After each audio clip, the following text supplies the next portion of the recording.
স্বাগত 24 ঘন্টা। আমি পূজা রয়েছি আপনাদের সঙ্গে। চোখ রাখবো বিস্তারিত খবরে। প্রথমে কাশ্মীরের খবর, কারণ কাশ্মীরে ফের জঙ্গি হামলা। এবার নিশানায় সিআরপিএফ ক্যাম্প। প্রচুর আগ্নেয়াস্ত্র নিয়ে বান্দিপোরার সুম্বলে সিআরপিএফ ক্যাম্পে ঢুকে পড়ার চেষ্টা করে একদল জঙ্গি। ভোর 4টে নাগাদ 45 ব্যাটালিয়নের পোস্ট লক্ষ্য করে গুলি ছুটতে শুরু করে তারা। সঙ্গে সঙ্গে জবাব দেন জওয়ানরাও। গুলি বিনিময়ে মৃত্যু হয়েছে 4 জঙ্গি। জঙ্গিদের থেকে উদ্ধার হয়েছে বেশ কয়েকটি আগ্নেয়াস্ত্র ও প্রচুর গোলা বারুদ।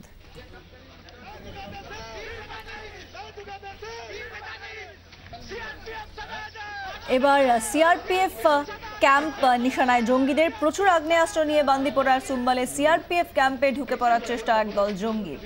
ভোর 4টে নাগাদ 45 ব্যাটালিয়নের পোস্ট লক্ষ্য করে গুলি ছুটতে শুরু করে তারা এবং সঙ্গে সঙ্গে জওয়ানরাও জবাব দেন। গুলির বিনিময়ে মৃত্যু হয়েছে 4 জঙ্গি। জঙ্গিদের থেকে উদ্ধার হয়েছে বেশ কয়েকটি আগ্নেয়াস্ত্র এবং প্রচুর গোলা বারুদ।